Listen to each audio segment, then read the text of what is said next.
Jangan takut untuk memberi pembelajaran ke anak. Karena dari pembelajaranmu itu akan membentuk gimana sikap dan sikap anakmu itu.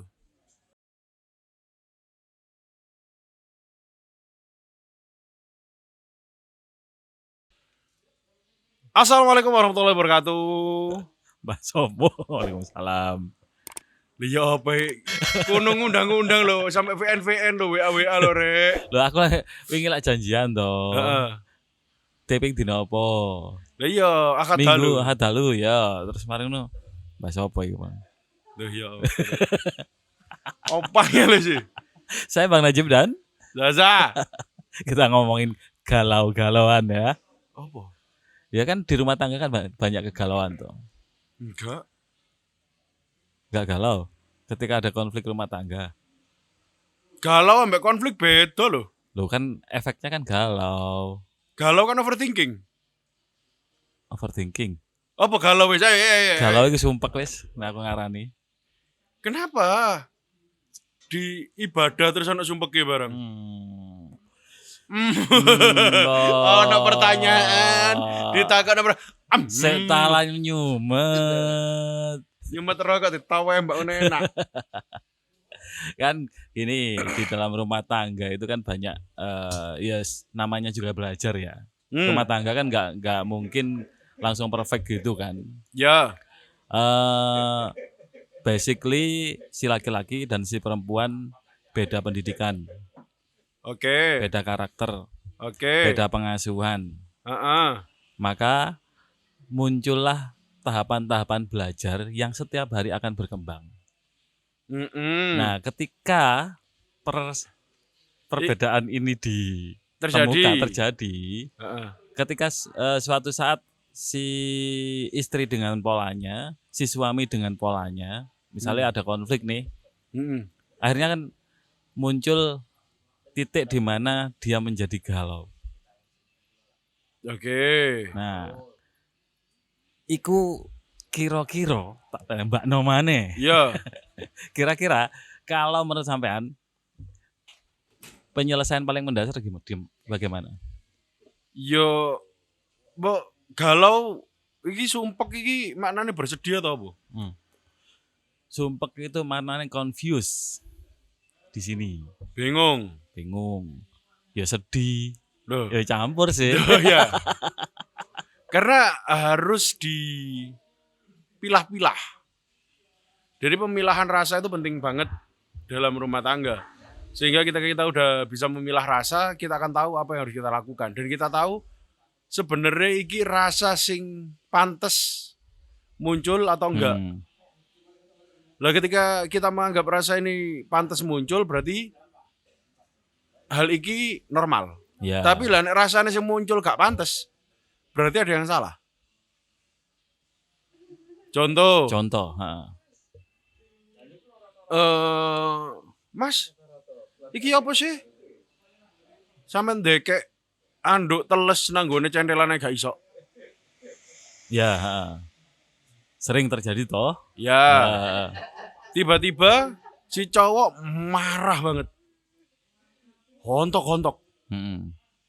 Itu gak pantas. Ya, gak pantas. Itu kan cuman pertanyaan. Mosok gak bisa. Cuman penempatannya gak pas Yohan. Atau gak iso ta? Itu kan pertanyaan. Iya. Tapi ketika kita menanggapi pertanyaan dengan kemarahan, itu aneh gak? Ya aneh, gak selesai masalahnya. Lah iya. Malah muncul masalah baru. Lah iya. Itu menurutku rasanya gak pantas. Nah, kita harus tahu rasa gak pantas muncul ini kenapa. Apakah karena handuknya salah tempat, kita jadi marah, atau kita merasa dikoreksi sama istri itu yang membuat kita marah, atau kita tahu dikoreksi sama istri, tapi kita merasa direndahkan oleh koreksian istri. Ataukah itu cuman pertanyaan bukan koreksi, tapi kita merasa itu adalah koreksi. Iya. Makanya carane iku ya kudu paham. Iya. Aku selalu menyatakan dan mengatakan bahwasanya kita harus kenal sama diri sendiri dulu. Lah, ini mengenali diri sendiri. Ini kan banyak orang itu ada yang mosok ya aku gini. Ketika dia merasa seperti itu, logikanya kan perang. Misalnya, mosok aku pendiam, padahal aku enggak pendiam. Aku merasa enggak pendiam. Mosok aku sih ngomong kasar, padahal aku ngomong perasaku sih standar. Ya, makanya disitulah butuh orang lain, butuh orang terdekat, butuh eksternal dari diri kita untuk mengetahui. Kenapa kok dia ngomong bahwasannya saya kasar? Apakah emang menurut banyak orang saya kasar? Atau pola pemahaman dia terhadap kata kasar itu yang berbeda dengan saya? Ya. Ayo.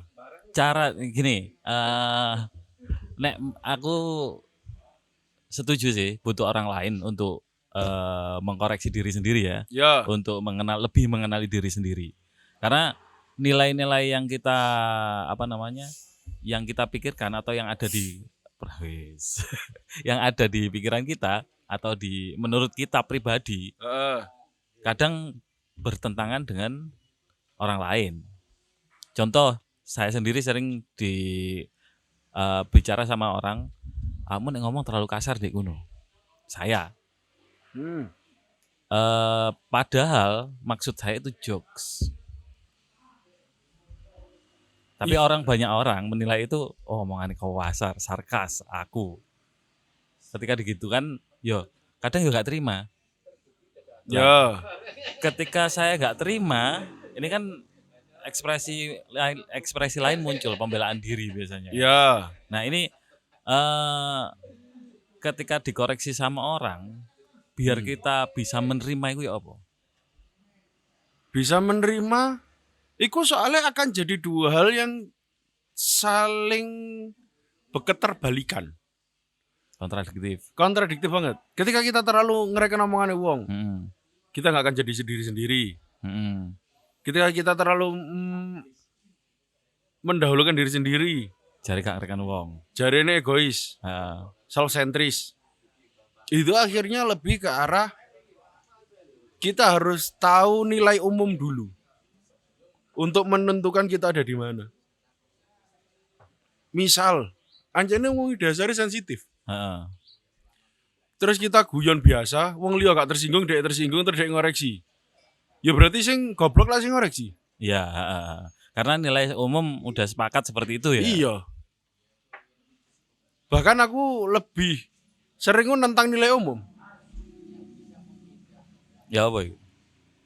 Ketika aku ngejokes biasanya guyon, sing tak mono fakta. Dan aku milih fakta sing emang rodok mlebu nang kuping miring ngono lho. Wangel dirungokno. Misale mlebu gak iso bleng ayem gak iso. Klotak ngono. Aku pernah berada di gini, aku pernah ketemu teman. Kebetulan kita kan sempat sering ketemu, kemudian saya pengen nanya komentarnya dia. Dia jurusan ilmu komunikasi, Mas Ulum. Satu ketika saya ngopi bersama, saya minta tolong dikoreksi apa yang salah atau apa yang kurang dari saya ketika bawain acara ini. Ya. 1, 2, 3 muncullah item-item ya. Seketika itu, loh kok gini? Kok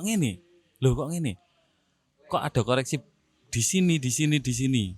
Contoh, dulu sering motong omongan orang. Ya. Nah, iya sih, aku terima koreksinya. Oke. Logika aku terima. Ya. Nanti aku dongkol, Pak. Loh, terus tak balikkan lagi ke logika. Sing njaluk koreksi mang awakmu. Iya. Dikoreksi kok loro. Ya kan berarti ada beberapa lah nek wis ngono apa ono rasa sakit. Itu berarti urusannya ambek memori. Yang berhubungan sama koreksi sama dengan rasa sakit. Hmm. Entah dulu iku ngoreksine dikoreksi konco, dikoreksi wong tua, dikoreksi guru menggunakan rasa sakit. Cara mengkoreksinya mungkin keliru. Iya. Bahasa yang disampaikan mungkin. Apapun, kadang-kadang ono sing koreksi ambek di pecicili. Itu kan koreksi yang aneh. Iya. Kenapa aku ngomong koreksi yang aneh? Dari mata yang melihat dengan tajam, itu kan bias. Apa maksudnya? Ini mau marah, mau menekankan pembicaraan, atau ya apa?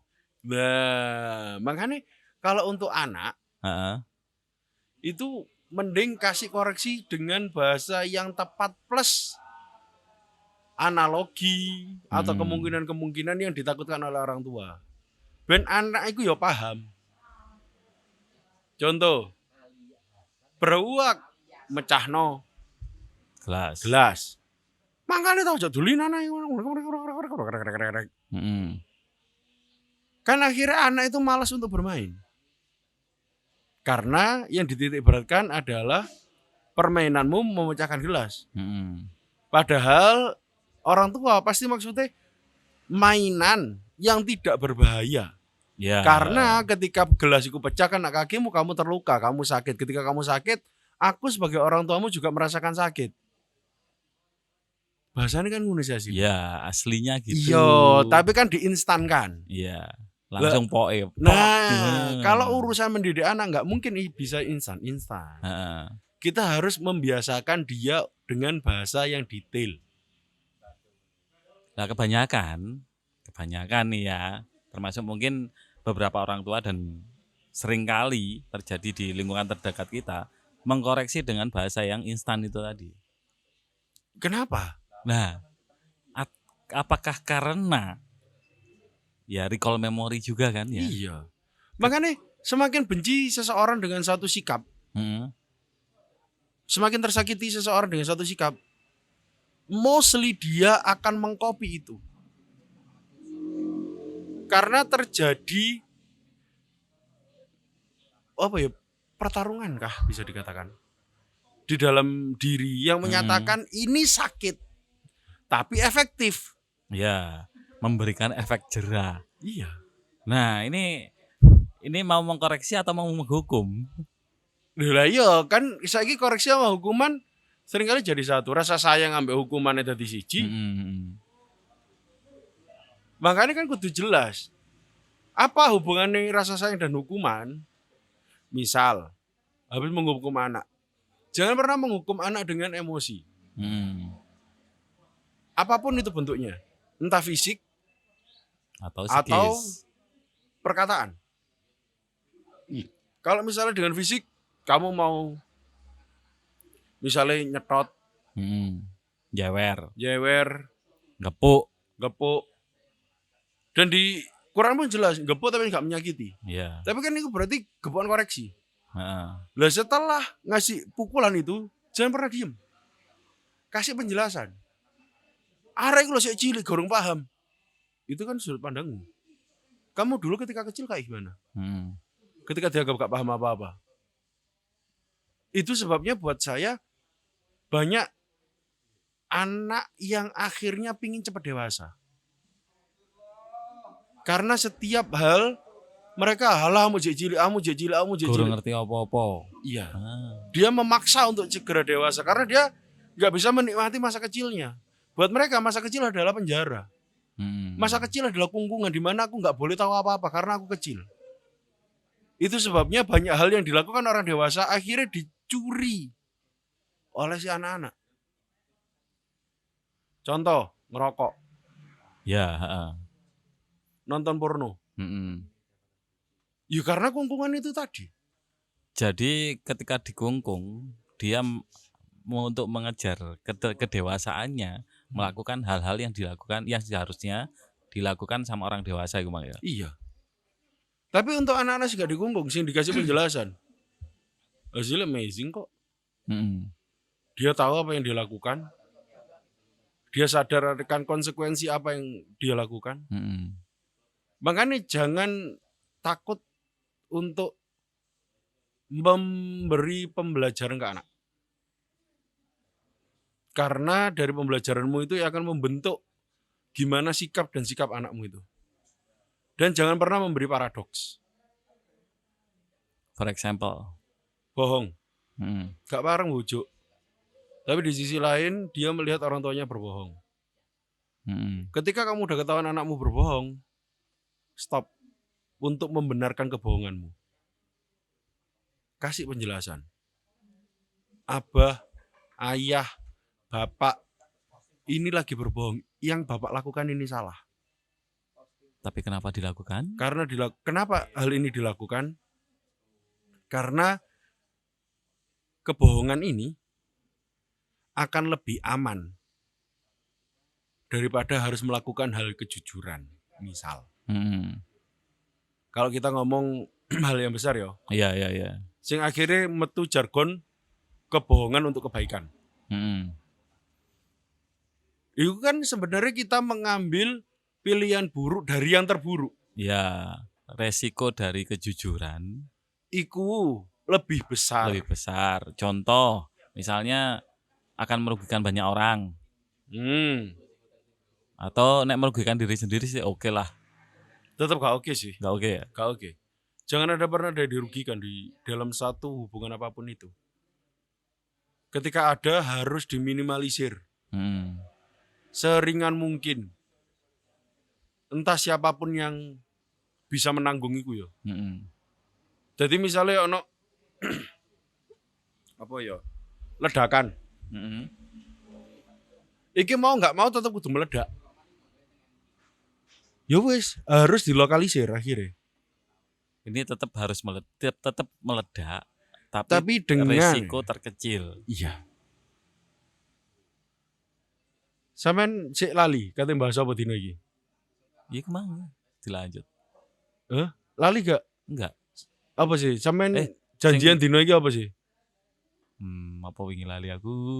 Ayo. Sing kok kirim wingi ya. Cek iling-ilingin sih. Asik di warung kopi, tak pandang pangkat atau profesi. Obrolan asik menginspirasi, tempat yang tepat untuk berbagi.